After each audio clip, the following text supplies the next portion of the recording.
All right, let's talk about laser cleaning safety today. I think this is a really important topic for our customers. We have a lot of questions from people calling in and asking about what the right procedures are, what the right protection is for laser cleaning devices. And so I figured I would walk through some of the details that I'm aware of that I think are best practices that I think everyone should follow if they're working with these devices because they're really powerful and therefore they have the potential to be quite dangerous. Okay, so the first section we're going to talk about for laser cleaning safety is appropriate personal protective equipment. It's really important that you have the right eyewear for these laser cleaners. There's a lot of options out there. What we're looking at right now are laser welding hoods with ventilators, and these are a good option, but you want to make sure that they're rated for the wavelength that your laser device is outputting. So for example, this is a Miller non-laser welding helmet with internal ventilation. This is a great architecture because you have a transparent visor, a shielded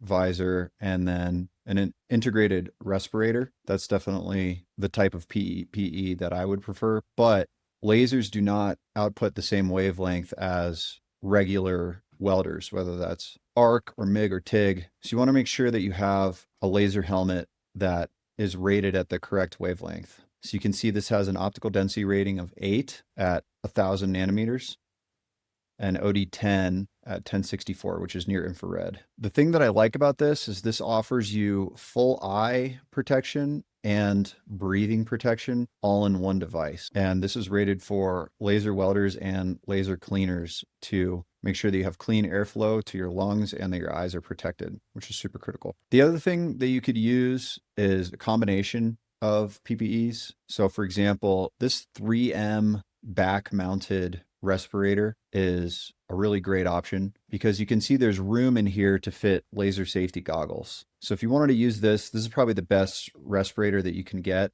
And then you can get, in addition to that respirator, laser safety goggles that are specified for your wavelength. And my favorite resource for laser safety goggles is Thor Labs. They make really great goggles. They're really high quality. They last a long time. They're comfortable.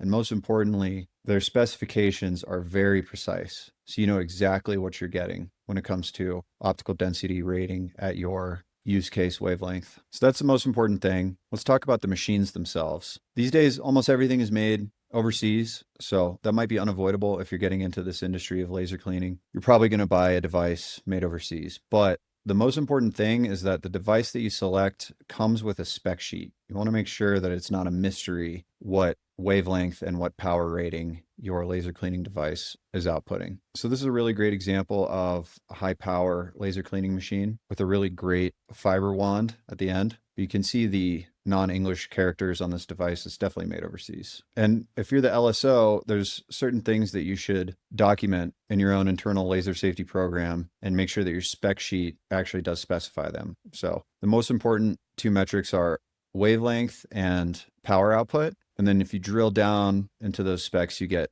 pulse energy, pulse duration, pulse repetition frequency, beam diameter, and divergence. You can also learn the focal length and scanning field. That way you know how far away your fiber wand can be from the workpiece before you start to have stray light going in unintended directions. And you want to make sure that the manufacturer provides a laser hazard classification according to ANSI specs. So that's classes 1 through 4. That's the American standard. If it's not labeled at all, you know it might be a little bit more dangerous than you think. And ideally, your device should come with laser safety goggles so that there's no mystery about which PPE you should use, so you don't have to hunt around online. But if you ever don't know which PPE to use, you can always reach out to us and we will point you in the right direction and recommend goggles that are rated for your wavelength and power rating. The other important thing to think about is the nominal hazard zone associated with your device. If you have any questions about that, we have a link on our website for nominal hazard zone calculators and how to do those calculations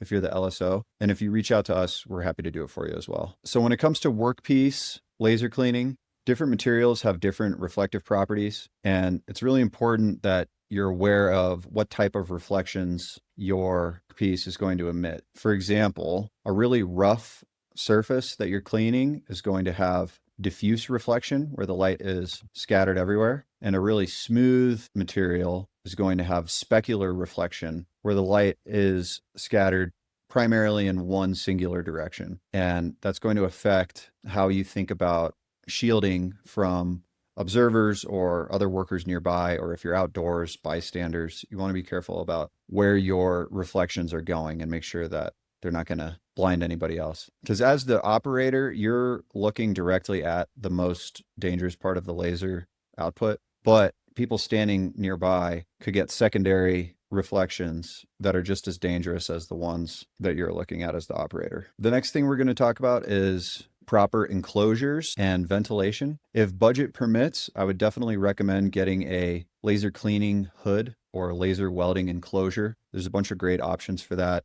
This is a really great laser enclosure that you can walk into and fit large workpieces as well as your laser device. If you're working in a warehouse or industrial manufacturing facility that has a big floor and you want to isolate all of the laser stray light from other workers who are not wearing laser safety goggles, this is a great option. So if you don't want to buy an entire enclosure, there's more cost-efficient options in the form of laser safety curtains and barriers. And there's a ton of great manufacturers out there. This is one that I really like. And you can specify the energy density in watts per square centimeters. And if you have any questions about what your output energy density is for your specific device, you can give us a call and we'll help you calculate it.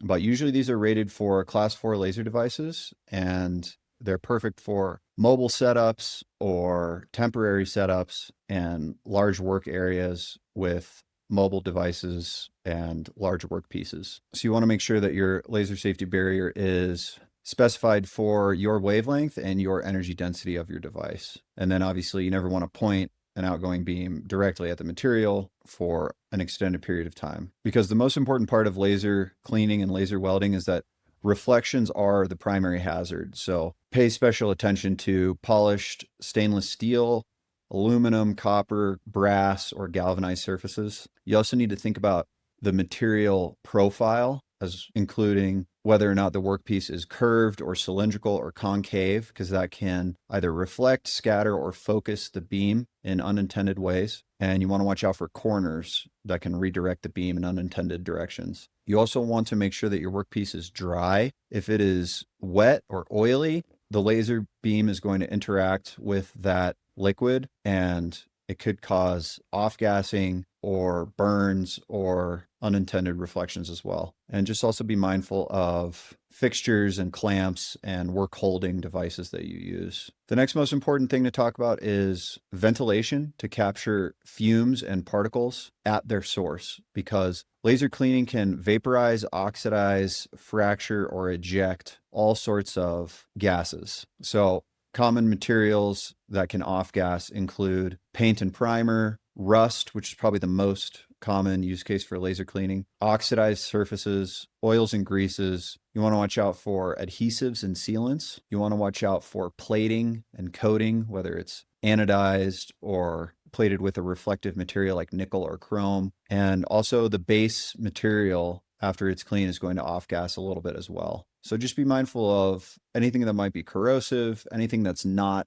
the material that you're cleaning, and capture it with local exhaust ventilation. This is an industry standard device. They're all over the place in industrial manufacturing facilities. If you have a good facilities manager, you could ask for them to install one in your facility that exhausts out of the roof of the building. Alternatively, you could get an industrial air cleaner that is mobile, such as this one. This is a really great example. And when you're specifying this, you want to look at flow rate, which is measured in CFM, which stands for cubic feet per minute. And you also want to look at specifications associated with the HEPA filter, like particle size, whether they can exhaust fire or smoke or gases or vapors or hazardous waste, and whether they have an alarm. And you want to make sure you have lots of extra filters so you're never having to work with a clogged filter. You can also do exposure monitoring when you're working on an unknown material or a material that you know to be particularly hazardous, and do not assume a visible plume is the only hazardous plume. A lot of the invisible ones are the most dangerous, and you don't want to get any carcinogenic flumes in your air, in your work area, and especially not in your lungs. There's also certain best practices for machine guarding, whether that's barriers, gates, fences around your work area, supervisors using the buddy system to have someone nearby. You can use a hold to run trigger or dead man switch or EMO, which is emergency machine off button. All serious industrial devices are equipped with these. They should look familiar, they should be prominent, and you should know where they are. You can also use remote interlocks, integrated interlocks, beam attenuators, beam shutters, fiber connection strain reliefs, and handpiece storage cradles, as well as engineering control measures and procedural control measures to prevent unintended operation. It's also a good idea to have documented SOPs. There's one attached to this webpage, so you can have all of this